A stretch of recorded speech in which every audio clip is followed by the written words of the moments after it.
suis en train de lire actuellement un livre de Roger-Paul Droit, Et si Platon revenait.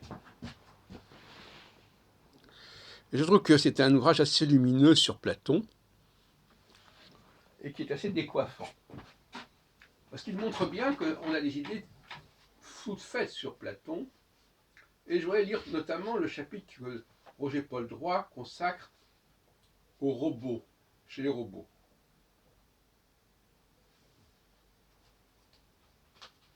Eh bien, selon, d'ailleurs, vraiment, c'est tout à fait intéressant tout ce qui est écrit. D'ailleurs, rappelons quand même que Platon, c'est aussi une tradition, c'est aussi des mythes. C'est le mythe de l'Atlantide, c'est le mythe d'Air, c'est le mythe de la caverne. Et donc, ce sont des textes qui ont une valeur, qui sont aussi intéressants que la Bible, quelque part, parce qu'ils reflètent des savoirs très anciens, des représentations très anciennes. Enfin, ce n'est pas ce que je vais faire maintenant, mais c'est certain qu'il faut lire Platon comme on lirait en quelque sorte la Bible, quelque part, d'un point de vue critique, c'est-à-dire qu'est-ce que ça nous apprend.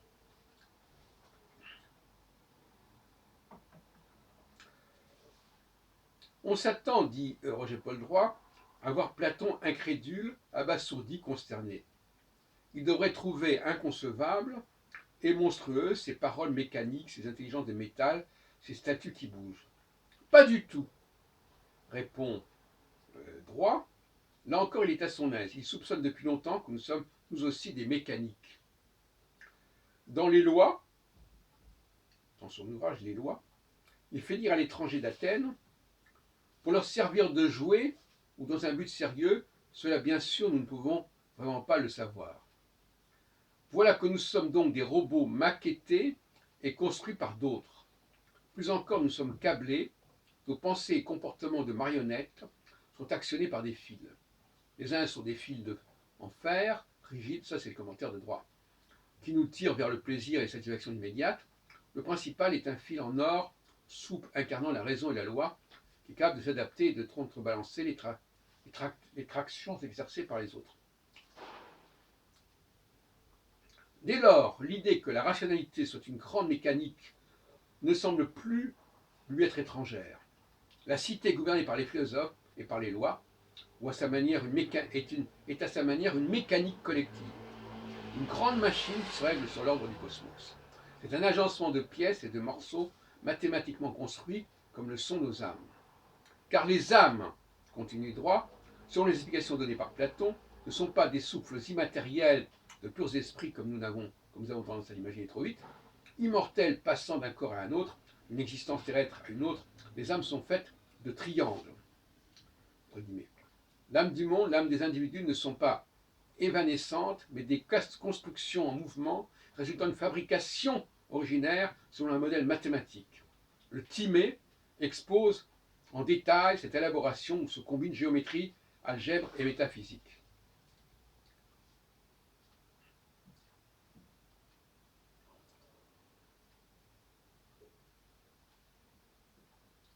Et alors on pourrait continuer comme ça.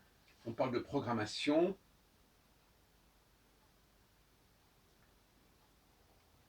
La cité parfaite est une machine sans bug. L'univers, un algorithme éternel. On croit Platon spiritualiste, humaniste à l'antique, ou même mystique, et ami de l'ineffable, est effectivement tout cela, qui semble aux antipodes de la robotique et des data. Pourtant, parmi toutes ces facettes, l'un est une qui s'ajuste sans encombre aux intelligences artificielles et aux programmes informatiques de notre temps. La part de nous qui est divine, harmonieuse, bien réglée, est à l'unisson de l'algèbre du monde. En tant que telle, elle n'est pas à proprement parler humaine. Elle est divine, donc mécanique, donc chiffrée. Voilà pourquoi les robots ne l'étonnent pas, Platon. Alors, pourquoi je lis ce texte-là? C'est parce que, vous savez que j'attache beaucoup d'importance à la mécanique, à la machine, et qu'on aurait pu m'opposer Platon, ou je ne sais pas quelle philosophie. En réalité, nous avons là, comme je disais tout à l'heure, un écho d'un mythe quelque part, d'un savoir très ancien qui nous rappelle qu'il y a une dimension mécanique dans l'humanité. Et ça, c'est un thème très important qui renvoie d'ailleurs à l'astrologie. Il y a une mécanique, il y a une programmation Et nous-mêmes, nous sommes quelque part des mécaniques. Nous relevons de la technique beaucoup plus que de la nature. Et je suis très heureux de voir que Roger Paul Droit rappelle cette dimension mécanique de la pensée de Platon, pensée platonicienne. Et je reviendrai certainement là-dessus, mais je vous rappelle que j'ai publié sur Internet des dialogues socratiques, vous trouvez sur le site Scribd, hein, je ne sais plus du nom que ça prenait. En tout cas, il y a tout un ouvrage sur Socrate. Mais enfin, cela dit, je pense que j'avais, à l'époque, c'était il y a quelques années, et même maintenant encore, j'ai encore des choses à apprendre sur Platon, parce que je n'ai pas apprendre, c'est une façon de parler.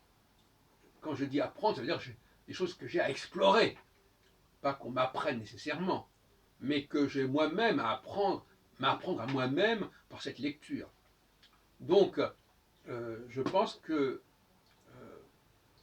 il faut étudier Platon de très très près, pas seulement sur ce qui est dit consciemment, mais sur ce qui est véhiculé par Platon,